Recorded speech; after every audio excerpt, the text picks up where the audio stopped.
This is the Inclusion Think Tank podcast, where we talk about inclusive education, why it works, and how to make it happen. On today's episode, I have a conversation with Jonathan Williams. Jonathan was part of a panel discussion that was facilitated by myself and All In's Executive Director Michele Gardner at the All In Summer Inclusion Conference in June. This conversation is part 3 of a 3-part series of episodes with the self-advocates who participated in that workshop. Today, our conversation begins with Bob Hulit, the Director of Post-Secondary Programming at the Achievement Center at Raritan Valley Community College. And then Jonathan and I discuss inclusive education, what his experience has been like at the Achievement Center, and the importance of having inclusive adult communities. I would like to welcome everyone back to another episode of the Inclusion Think Tank podcast. I'm your host, Arthur Aston, and I'm back today with a new episode with my guest, Bob. So, Bob, welcome to the podcast. Thank you, Arthur. Thanks for having me. My name is Bob Hulit. I'm the Director of Post-Secondary Program, a very long title, of the Achievement Center at Raritan Valley Community College. So.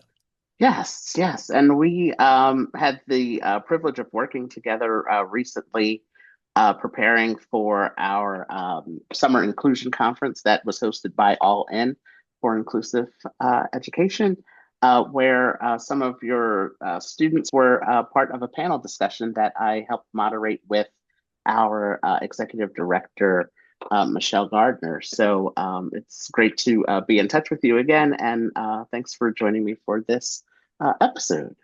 Oh, no, I'm excited about it. And, it was a great experience for our alumni students to be able to do that and, kind of get their experiences, answer some questions and, the challenges and triumphs of them as students. So, yeah.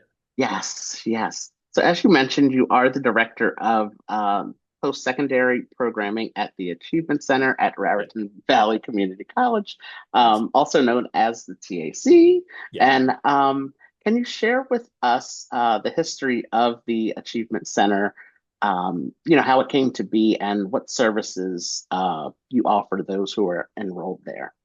Absolutely. No, thank you. So the Achievement Center is a college transition program for anybody with an intellectual and developmental disability that might be thinking about college but might not be ready.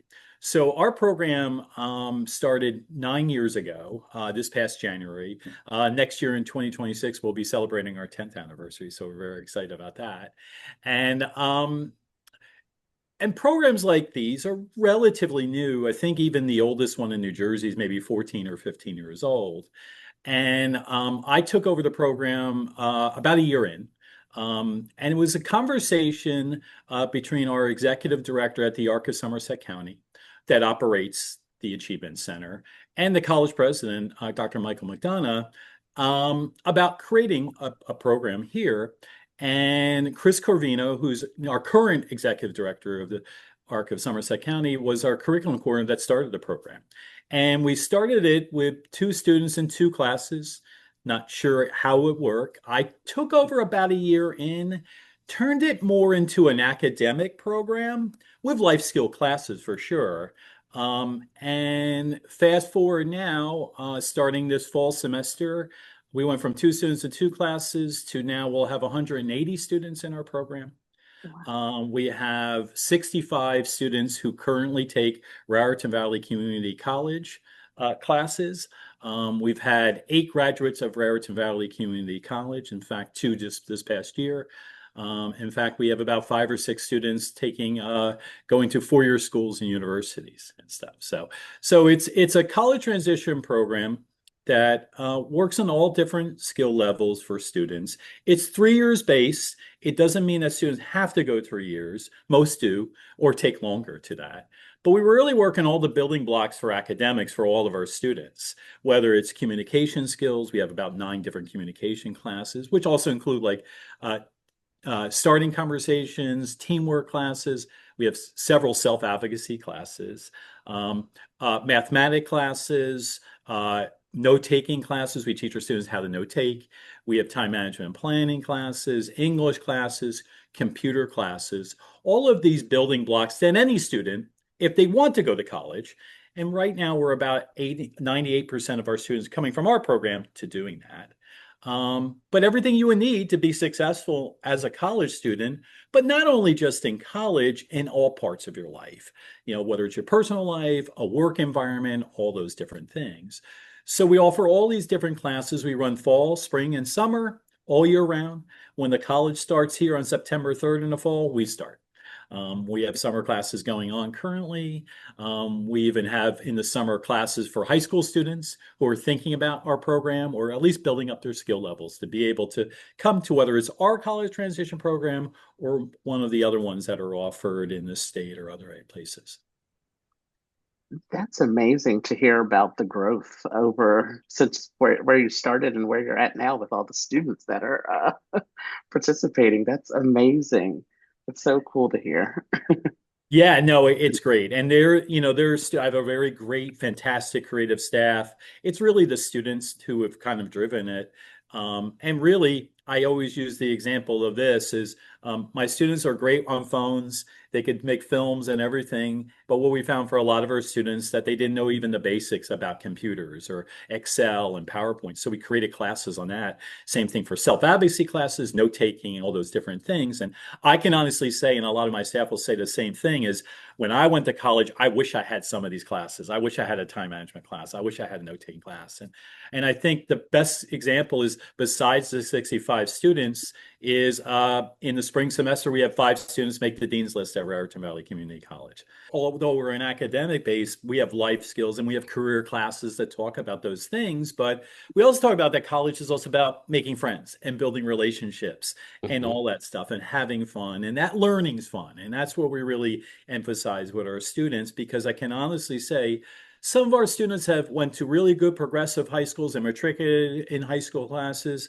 Some did a little bit of it, but more than half of my students, whether they had one chance or never did homework in their lives, it's that, hey, challenging them. And our kind of running mantra here is whose life is it? It's my life. And it's about them. And then for them, figuring out what they want to do. And what we always say is a lot of interests are the things that you become careers or things that you want to do the rest of your life. So. Wow, that's great. That's really great. And it's so important because um everybody's an individual and they all have, their different interests and, different Absolutely. different paths that everyone is going to take. So it's really cool. And I just love how you said that it was how it started so small and now it has grown into something that is so big. That's really great. Absolutely, and I think it's formed because of the different things. We have another thing that's not an academic thing that we do. It's called Club Friday Night Hangout that we do on Friday nights. It's a recreational and activity-based thing, and to offer that kind of recreational, because I know sometimes finding good social skills groups is difficult and so forth. And that has blossomed from the fall of 2018 of 6 students in it to now I have 55 students in it.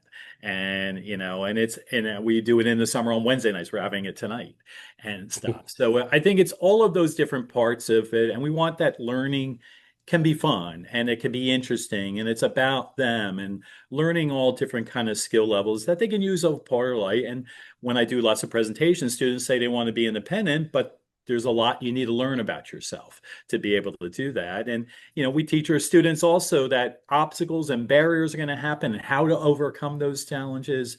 My teachers and my mentors talk about when we've made mistakes and that we're not perfect and how Mhm. to, and this building those support systems, I think is great. Absolutely. So as I mentioned, you and I we recently connected a few months ago, I guess at this point, Yeah. to begin planning for a panel discussion that I was co-moderating with our executive director at All In, Michele Gardner.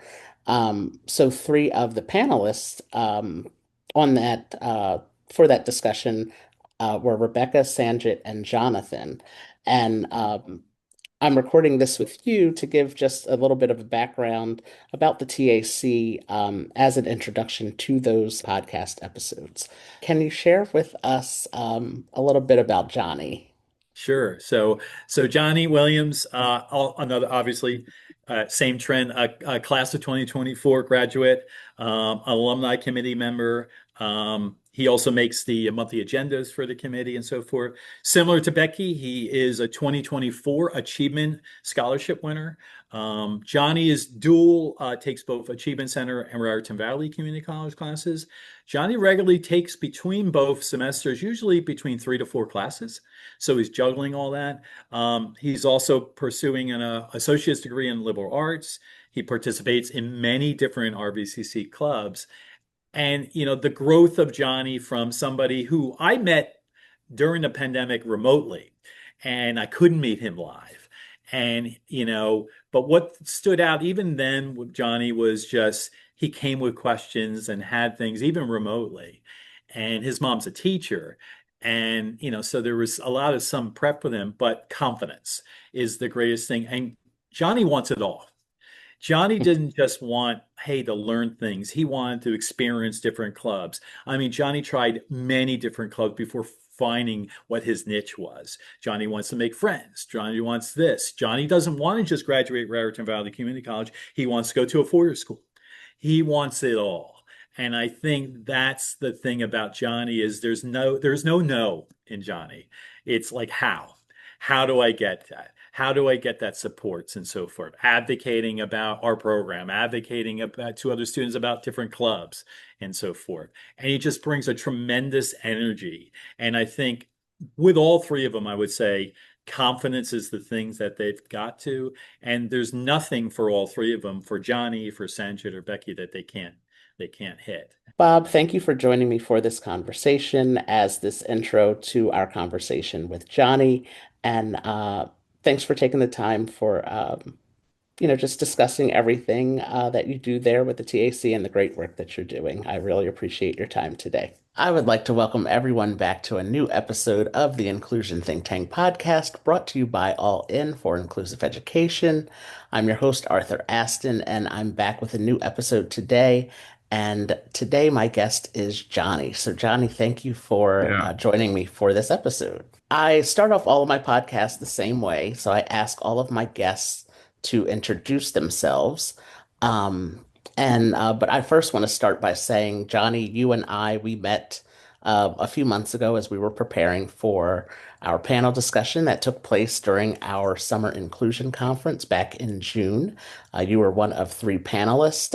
So this episode of the podcast is actually part three of a three-part series with the panelists of the that discussion that was back in June. So again, Johnny, thank you for joining me. And now, can you just introduce yourself? Tell us a little bit about yourself, who you are, some things that you like to do for fun, and some of the goals you have for your future. Hi, my name's Jonathan Williams. I'm currently entering my last year at um I'm currently entering my last year at Raritan Valley Community College. A couple of things I like to do for fun is play with my dog, spend time with my family, and go to the gym. Awesome. Yeah. I have a quick follow-up question. What kind of dog do you have? Um, I'm not really sure, but the only thing I'm sure about is she's a mix. Okay. That's Yeah. awesome. I don't have a dog now, but I did grow up with a dog. It was a yellow Labrador.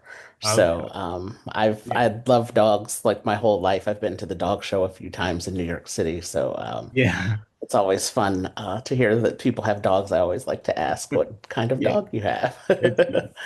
Yeah. So can you tell us, well, I'll start by saying this. Our conversation for the panel discussion had to do with your time in school and how you found the school experience to be inclusive for your needs. So can you share some of your favorite memories about school from the time you were in elementary school through your high school experience. Some of my favorite times in elementary to high school would be that I went to the Crayola factory in second or third grade. And I think that was in Pennsylvania, Hmm. which was cool. Um, then in fifth grade, I went on a Stokes camping field trip, which was cool. A scary part about it was apparently I saw a lion.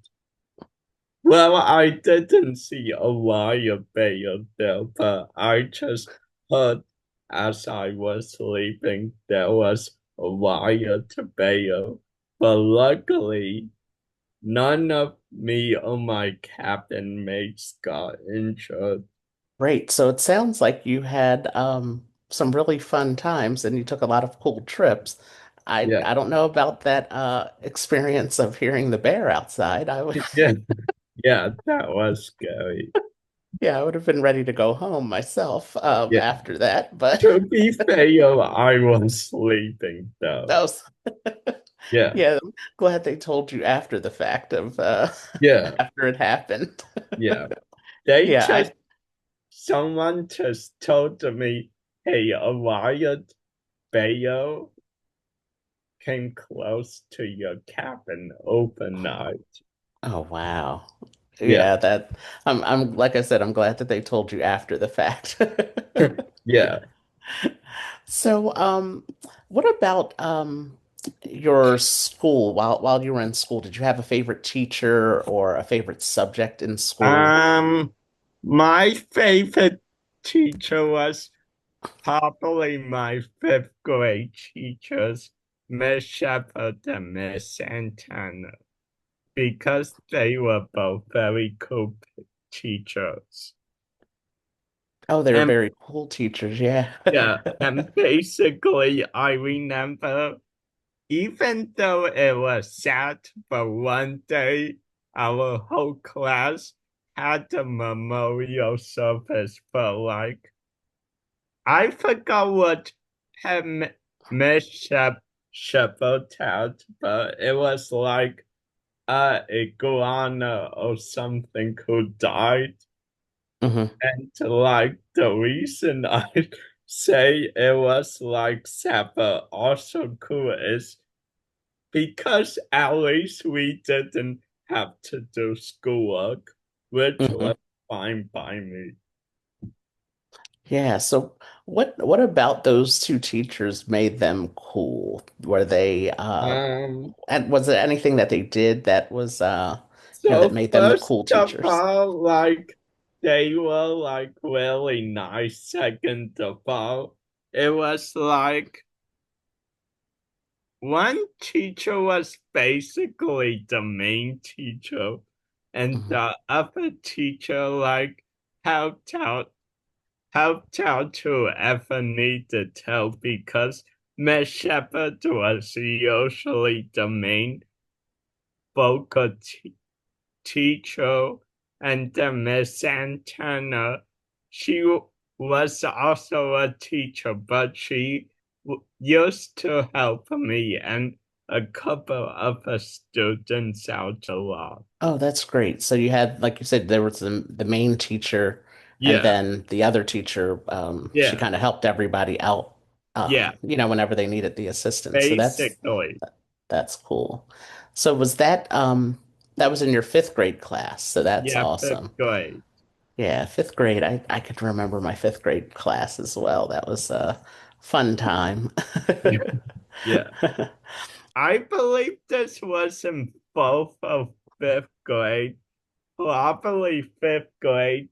We used to have something called Game Llama, which was basically like, so in the morning it was like regular class time, but after lunch in the afternoon, instead of learning, we would go outside and like do all these activities.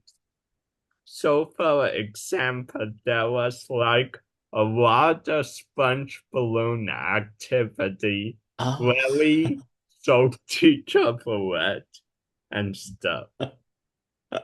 And some other games. It was fun.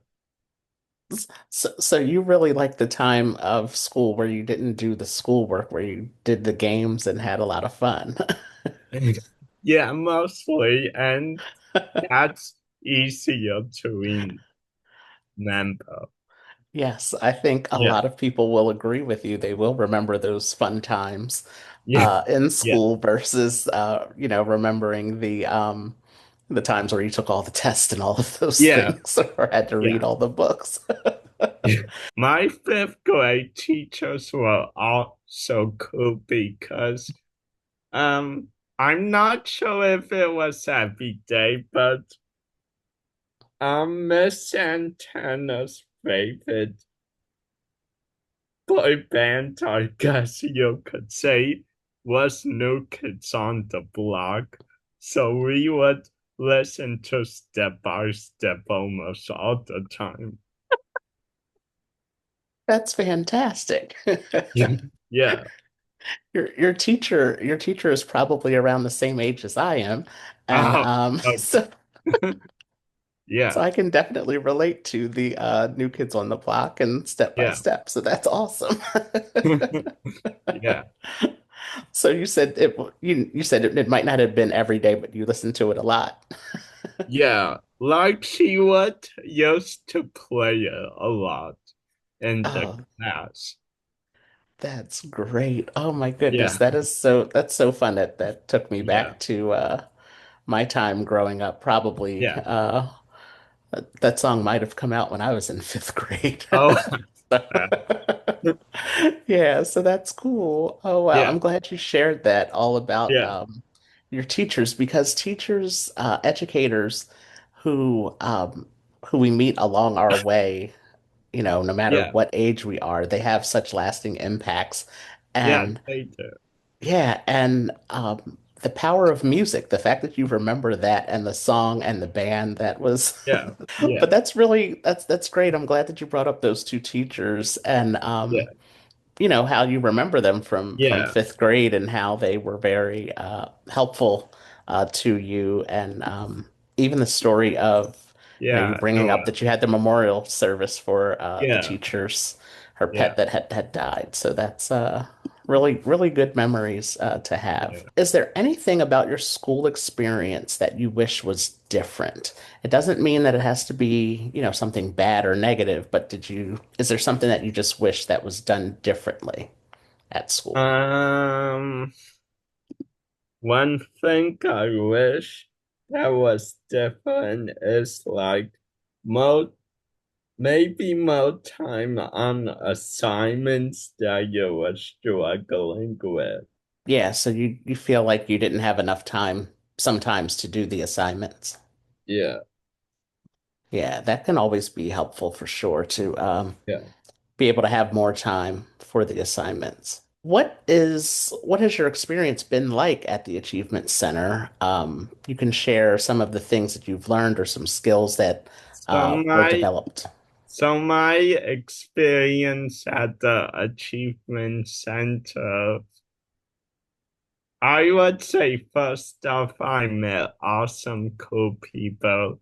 Secondly, I feel like I have grown as a student because unlike high school, I feel like the stuff you learn at the Achievement Center um helps you more with daily life skills better, if that makes sense. Yeah. And the last thing I learned is how to like ask for help and all that. Make your skills better. That was great, and yes, it definitely Yeah. made sense for sure. Yeah. Um, going back to thinking about school and high school and um, you often think the stuff you learn in school and high school, it's like I'll never use this outside of school.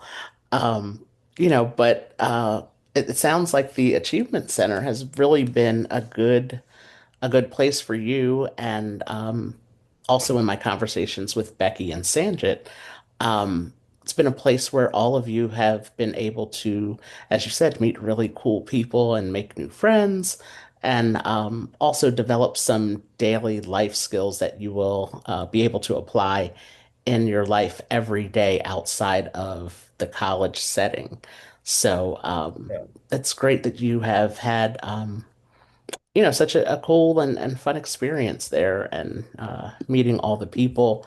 And it's been great to learn about your experience and just how the program has grown, as Bob mentioned, from when they started to where they are now, and how many students are involved in the Achievement Center.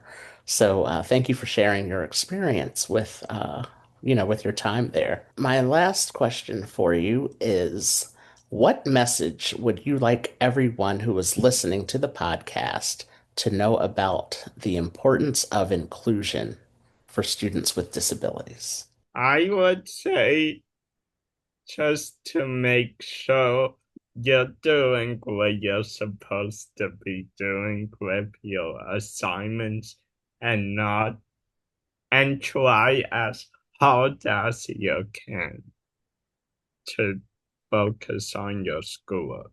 That's a great message. It's so important that as students, that everyone, and the students can be any age, Yeah, you're exactly. in college, and so everybody can be a student at some point, at any point in their life, no matter what their age is.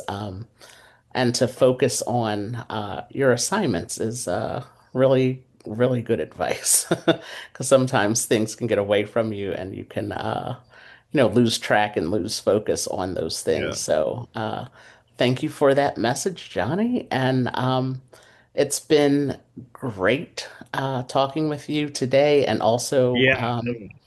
yeah, and talking with you over the last few months with planning for the panel discussion that we had. I remember Yeah. you shared that you were a bit nervous about that, and Yeah.